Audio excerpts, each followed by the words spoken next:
Bonsoir, comment allez-vous? En tout cas, moi, ça va. Bienvenue dans Rayonner du Monde, l'émission en partenariat avec Rayonner du Monde, le site direction Paname, Paris. Et bam, on est à Paris, situé à 9386 km de La Réunion, à la rencontre d'Alexia. Alors, Alexia, c'est un personnage. Vous la voyez comme ça, toute gentille, mais mon Dieu, elle déchire. Bonsoir, alors ça fait connaissance et coup, on sort au centre de La Réunion, quelle âge on est là? Et c'est votre passion de convive? Bonjour, moi c'est Alexia Fontaine, elle a 20 ans et elle vive du MMA, donc elle est combattante de MMA. 20 ans combattante de MMA. Et où sort de La Réunion? Où c'est où ça? L'émission de Tampon, pleine des gaffes plus précisément. Oh, t'es comment MMA arrive d'autres vies, Alexia? Alors, t'es un petit peu farfelu. En fin de compte, m'avait eu le film Fast and Furious et du coup, dedans, on avait Ronda Rousey. C'est une combattante de MMA et du coup, justement, elle faisait des techniques de MMA et tout dans le film. Elle m'a été vraiment impressionnée et donc, elle m'a commencé à renseigner sur sa discipline et tout. Et donc, m'a rendu compte que c'était le MMA. Du coup, elle m'a commencé comme ça. Au début, elle m'a commencé à faire des entraînements à la maison avec mon papa et tout. Et puis, vu que elle n'avait pas vraiment de club de MMA à La Réunion, elle a commencé par faire de la boxe thaï. Et ensuite, d'où mon départ de l'île de La Réunion pour parcourir tout le MMA dans le monde entier. Alors, on a des images justement de combats, d'entraînement, un truc de mal. MMA, c'est Mixed Martial Arts. Il y a 3 grosses disciplines. Oui, il y a effectivement la boxe, le JJB au sol et il y a la lutte pour les prises comme ça. Et voilà, là, elle a emmèné la main au sol et donc du coup, m'a fait ce qu'il appelle un sprawl. Et puis là, c'est la phase de Jujutsu où elle m'a fait une technique vraiment très très rare en MMA. D'ailleurs, c'est pour mon premier combat. La technique, il appelle une gogoplata. Il consiste à étrangler la personne avec coup de pied, disons. Et donc, en fait, si vous ne tapez pas, quand on a la soumission au bout de quelques secondes, on peut endormir comme l'affiche sur la vidéo. Et puis du coup, on m'a rajouté avec des coups de poing. Donc voilà, ça c'était ma première victoire avec une soumission. Alors que normalement, c'est pas vraiment mon domaine, mais il vient plutôt du striking, de la boxe thaï. Et voilà, du coup, on était super contente. Ah oui, parce que là, en fait, ça coupe un peu la respiration, tu l'as endormi. Mais m'a vu la clé, effectivement, on m'avait jamais vu ça, moi. Hein. La souplesse que ça demande, c'est un truc de fou. Ouais, généralement, les gens, ils font plutôt des triangles ou des clés de bras, des trucs un peu plus communs, même des étranglements arrière, etc. Sauf que du coup, ça, c'est une technique, comme on a dit, très rare. Et parce que il demande beaucoup de souplesse. Et en fait, c'est beaucoup de détails aussi. Donc faut assurer derrière. Et il demande beaucoup d'entraînement aussi pour bien pratiquer, et surtout dans les combats. Et puis, grosso modo, m'a fait 5 combats, m'a eu 4 victoires et malheureusement une défaite. Mais bon, il arrive. C'était sur quoi la défaite? Toutes mes victoires.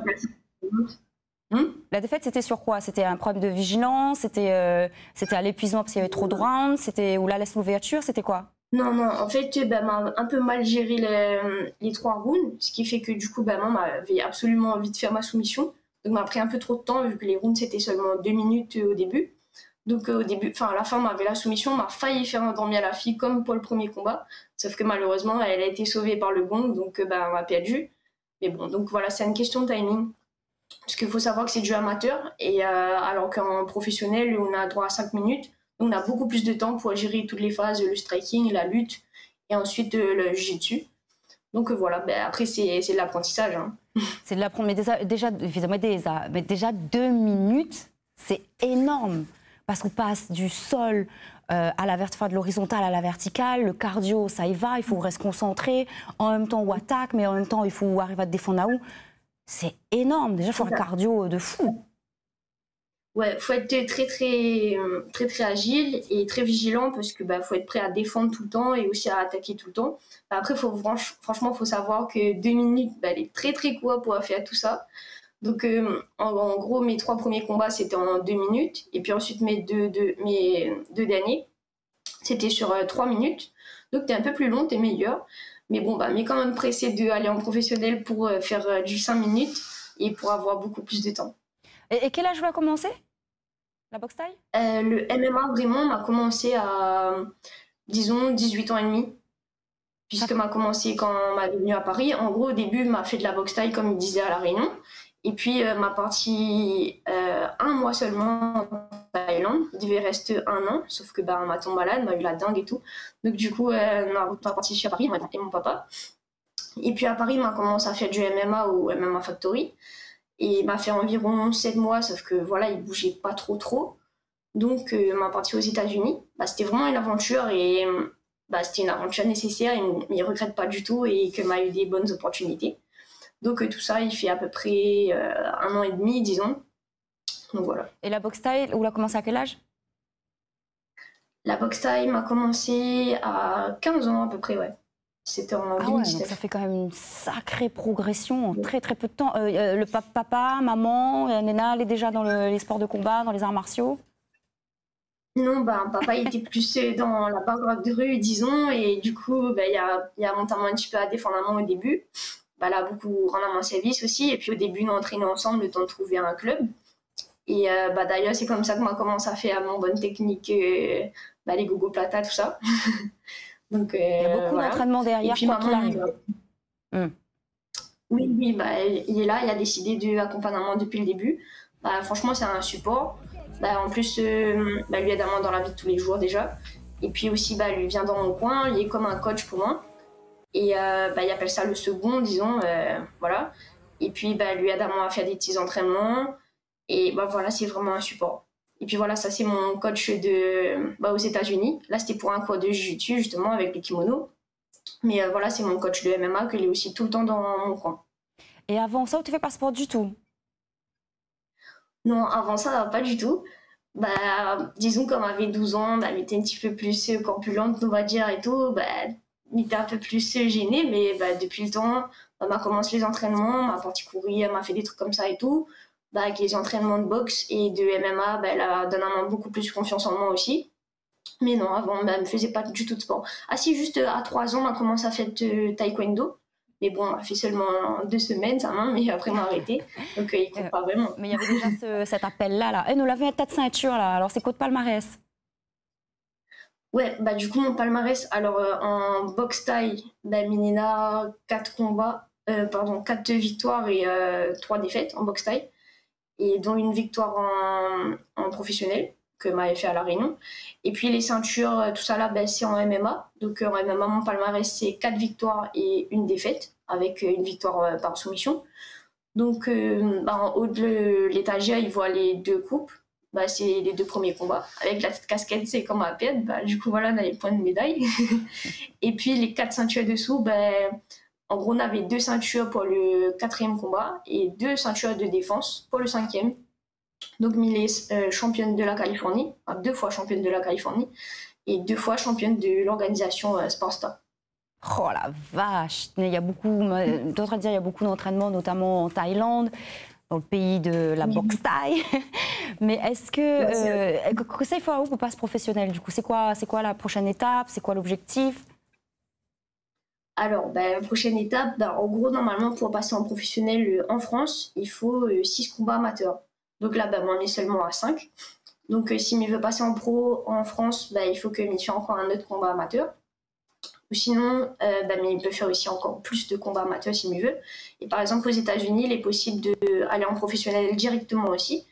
Mais il est plus préconisé de faire plus de combats amateurs pour avoir plus d'expérience et que comme ça, quand on arrive en pro, on perd plus et tout il se passe bien, quoi. Parce qu'en gros, quand on perd en amateur, elle n'est pas trop grave et c'est que de l'expérience, l'apprentissage, etc.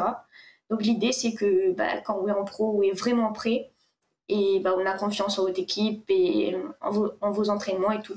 Donc voilà. Du coup, la prochaine étape, n'hésitez encore un petit peu à soit rester sur Paris ou alors retourner aux États-Unis. Il tente à moins bien, mais il ne m'y connaît pas encore. On ne connaît pas, la décision va être prise, mais on connaît, il faut rêver grand. À un moment, courage à aller le plus loin possible, pas seulement en distance. Et quel que soit l'endroit, même dans le désert où on entraîne, quel que soit l'endroit où les là. En fait, ça va souvent en vacances. Ma fille allait à Dubaï avec mon papa et mon grand frère, parce que souvent on voyage ensemble. Et puis, toujours le petit shadowboxing, c'est partout dans tous les pays. Donc voilà, là c'est mon frère, souvent on nous retrouve à nous, soit quand lui habite dans un pays, nous savoir lui, ou sinon, si nous habitons à notre côté, lui vient voir nous, et ainsi de suite. Du coup, on aime beaucoup voyager aussi. il fait du bien de reposer de temps en temps quand on a des gros entraînements. Et votre frère, il n'habite pas à La Réunion alors? Non, alors lui a quitté La Réunion en 2020, si je ne me trompe pas. Et il est parti habiter en France, mais sauf qu'entre-temps, lui aussi, il bouge, lui c'est en Suisse et ainsi de suite. Donc non, lui habite pas La Réunion. Ah, faut donner son numéro pour Réunionnais du Monde. Enfin, comme ça, nous voit la famille Fontaine au complet. Papa, aussi, il est papa, il est à La Réunion, ou il est à Paris. Et votre frère, il bouge un peu. Comment il appelle? Non. Mon papa, il est avec moi tout le temps, disons. Du coup, nous bougeons ensemble. Mon frère, il est en France, en Suisse, il dépend un peu. Et par contre, ma maman, elle est à La Réunion. D'accord. Et donc là, ça veut dire que c'est le sacrifice pour où personne n'y en est pas où dans la famille, Lester. Ou il n'arrive plus fort que tout le là. C'est où il te reste. Raconte un peu, mon papa est né avant ou me l'est sûr. Non, des fois, il arrive, là, il prend un peu la tête, mais disons, ça va. Après, il nous discute beaucoup, nous est très proches, donc du coup, nous dispute pas trop. Et puis, nous est beaucoup, par contre, dans la discussion. Et tout le temps, nous parle, nous discute et tout, des projets, des problèmes. Nous est toujours là à résoudre les problèmes dès que s'il y a un petit truc. Mais la plupart du temps, ça va, nous est contents, nous est en bon terme, toute la famille. Voilà, c'est ensemble. Et comment parents l'a réagi? Papa, maman, qu'on l'a dit, ok, moi, c'est Ronda Rousset, c'est elle, mes vœux ressemblent à elle. Comment elle a réagi? Papa, lui, était un petit peu plus impliqué, disons, que maman au début. Maman, au début, était un petit peu du job pour elle. En plus, il voulait arrêter les études et tout. C'était un choix difficile, mais sauf qu'au fur et à mesure, vu qu'elle a vu que il passait là-dedans, que c'était vraiment ce que m'y aimait, qu'il rendait à moi vraiment heureuse, du coup, maintenant, elle est contente, elle réagit bien. Et tant que moi aussi, il est content, tout va bien. Et puis, mon papa, lui, est vraiment, vraiment très impliqué. Il fait tout son possible pour aider à moi et qu'il ça toujours de l'avant. Donc, il est très, très content d'avoir un support comme ça. Oh, quelle belle image. Ça, c'était juste avant le combat, puisque on a le droit à faire un petit câlin au coin avant d'aller à la bagarre. Et puis à la fin aussi. Est-ce qu'on a un petit message, parce que tu es un petit peu corpulente, ou une révélation, un déclic, et ça c'est génial, ou la trouve de voix, peu importe, pourtant dans la famille, il n'y avait pas de prédestination, rien du tout, on l'a vu ça, ok, c'était une évidence. Est-ce qu'on a un message à adresser justement aux Réunionnais, Réunionnaises, que des fois, je ne sais pas pourquoi ça les fait, des fois, on est un peu costaud, je ne sais pas si on a une solution. Si jamais j'ai de l'envie de faire un truc, essayez au moins. Peut-être il marche pas, mais en tout cas, s'il marche, crois en eux. Et si c'est vraiment ce que j'ai de l'envie de faire, réalise de bonnes rêves. Et puis, c'est tout. Fais vraiment ce que j'ai de mais tant que je l'ai content. Donc, c'est le plus important pour moi. Ah, merci beaucoup, Alexia. On nous retrouve demain, si ne dérange pas où. Parce que là, l'émission l'a fini, mais on passe des heures. Et nous va faire un petit focus sur les États-Unis, the States. On va parler à nous va voyager. Parce que nous, les ici, ne bouge pas, nous. Allez, gros bisous. À vous aussi, je vous fais de gros bisous. Je vous donne rendez-vous dès demain dans Réunionnais du Monde, l'émission. Ciao.